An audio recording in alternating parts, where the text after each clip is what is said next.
The president of the United States doesn't read. He doesn't read at all. And so he has this trickle-down incompetence that's going on with his administration. And something unbelievable, breathtaking happened yesterday at a FEMA meeting. Put up this tweet.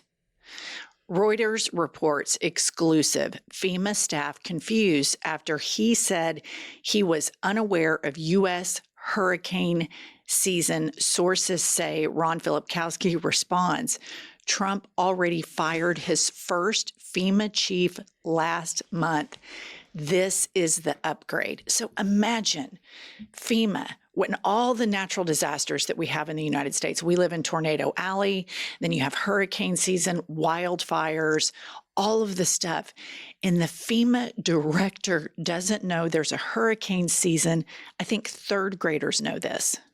Well, what's so interesting about this is the number 2 pick. So how bad was number 1? And here's the thing about Trump. He is withholding FEMA funds. He told us during the campaign that the Biden administration and Kamala Harris were withholding funds, when actuality, he is withholding funds. So he doesn't give a shit if the FEMA director knows, because he doesn't really care about helping people. There was a tornado in Mississippi, which is deep, deep MAGA country.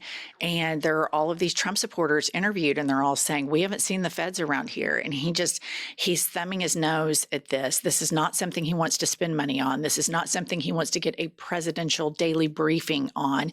Helping his supporters is not his goal. Lying and propagandizing his supporters is the goal. And now I've added a couple of clips here exclusively for Pumps. Pumps and I have a little side hustle where we like to monitor the going-ons of Mike Lindell. So in Trump 1.0, in the last days of his presidency, when he's really trying to not leave the Oval, right? Mike Lindell arrives at the Oval Office every day, and Pumps and I would call each other and I'd be like, Mike Lindell's going to the Oval again. And this is the guy who makes the My Pillow. He makes the My Pillow. He had their advertisement. Has zero expertise on anything other than being a nut and like the top tier cult follower of Donald Trump. Well, he has this trial about lying about all of these machines, these voting machines. And here he is raving on the steps of the courthouse. Play the clip. But it was also my evidence. So when I come in, I needed that evidence. When you delete evidence, it's like throwing a gun in a river. That's called spoliation in any court case. They threw away my evidence. You think I wasn't upset about that too? But no, I wasn't worried about some court case down the road. I was worried about, I can't believe the cover up that they're covering up our elections, starting here in Colorado. That was a... Okay. So, it's amazing to me, like the whole 2020 and what a fatal blow that was to Trump. He still can't get over it. No. He's like the biggest sore loser and also the biggest sore winner, which leads me to the conclusion. Nothing will ever make this man happy. I mean, he has major mommy and daddy issues. His inner child, little Donald, is just, so stunted, such a whiner. And that's why we see all this toddler-like reaction from him. But Mike Lindell, this guy is a former crack addict and got into recovery, which kudos to him. I commend that. But imagine going through that whole process of rehab and, coming back from smoking crack, and you make this pillow company, and you sell pillows to all these Fox News watchers. And then you decide that you're a voting expert and you lose all of your money and you're raving about spoliation. Is that a legal term? It's not spoilation. Spoilation. Okay. So he pronounces it wrong. Okay. I mean, of course he does. But what I found interesting about this little clip was, if you saw in the corner, there's a big cross underneath his headline. And let us not forget, Fox News paid almost $1 billion for lying about Dominion voting systems. He is not going to reinvent the wheel on this. He knows he's wrong, but he's so psycho, he can't admit it. And here's the deal. He is dead ass broke, cannot even pay his attorney's fees. He has bankrupted himself in favor of Donald Trump. It is crazy to me. Pumps, the point you bring up about Fox paying nearly $1 billion for lying to their viewers, and the fact that Democratic strategists have not used that and hammered that over and over and over and have it catch fire like a virus across all different silos, that they just do that there's a deference. Oh, the patriarchy gets to lie. Donald Trump gets to lie. And then we just defer to that. And then we just move on, because I think the Democrats operate under so much assumption politics. Mm-hmm. They assume, oh, people hear that Fox News is lying to their viewers, and so they're not going to watch it anymore. But in fact, it makes them that much more plugged in. That's the whole personality cult.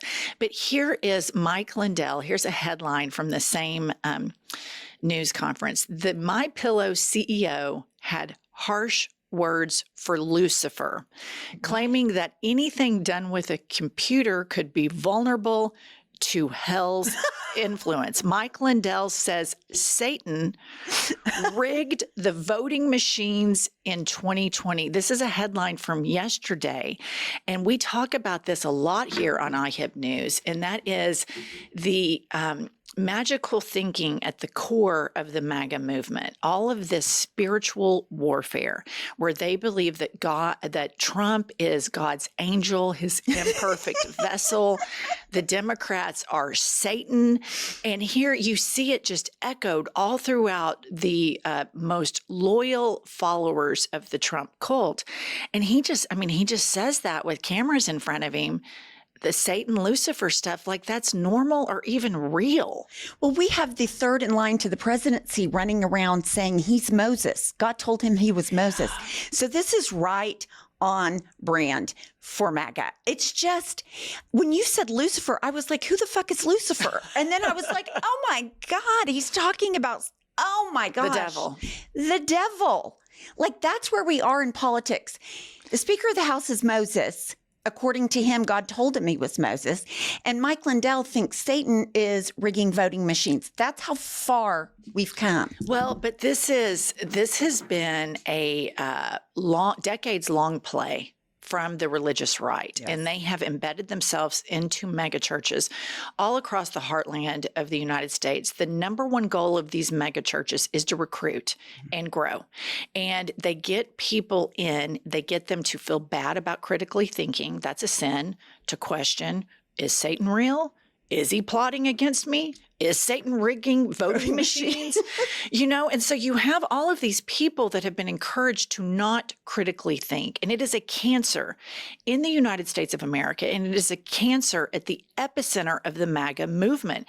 If you could get these people to critically think, they would come to the conclusion, oh, I see, they're lying. They're lying to me because they don't want to pay taxes. They're lying to me about immigrants and drag queens and trans people and gay people because they want to take the eye off the ball as to all the evil shit they're doing, and for me to focus on these others.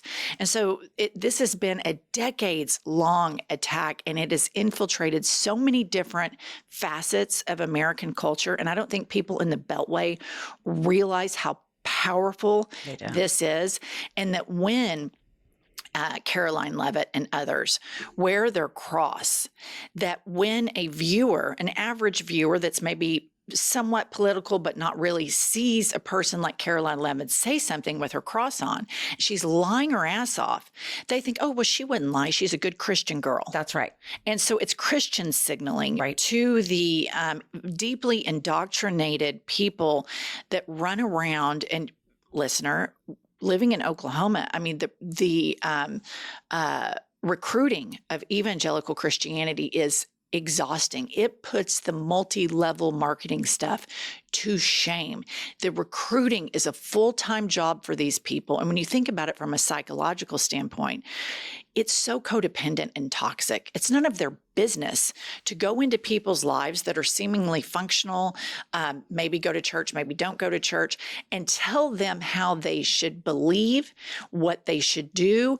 I have fallen prey to this my entire life. And the people who do this are at the epicenter of this MAGA movement. Recently, there was an acquaintance I kind of vaguely know, and she posted on social media an image of her 3 sons that are probably like age 7 to 12 on vacation, all wearing Gulf of America hats. Oh, gosh. But she is a big Bible mom, a big Bible thumper, a big Trump thumper, a big triple Trumper. And to think about the dissonance of what the central character of Christianity discusses, what's important to him, and then what Trump discusses and what's important to him, and that they are able to meld those two together and somehow assume that Trump is somehow God's imperfect angel and vessel is just breathtaking stupidity. Well, I think to take it a step further, having grown up in an evangelical church, you have not only am I going to tell you how to live, I'm going to tell you who to marry, and I'm better than you. So I can tell you that. I am above you.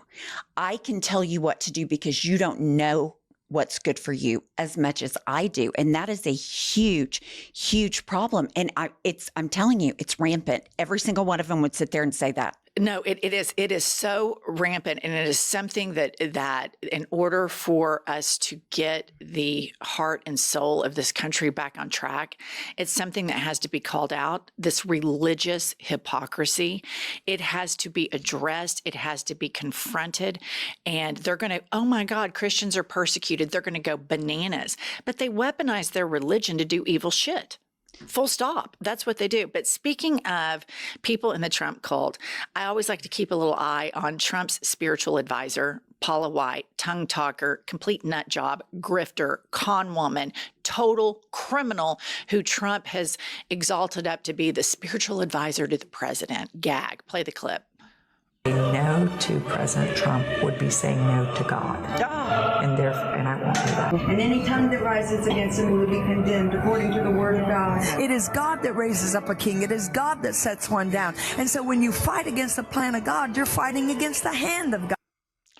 Okay, so this is all that spiritual warfare shit. And I didn't grow up in any of this. My parents were atheists. And I dodged the bullet living in the Bible Belt. But when my friends growing up would first tell me about this spiritual warfare, I was like, what do you mean spiritual warfare? It sounds so dramatic.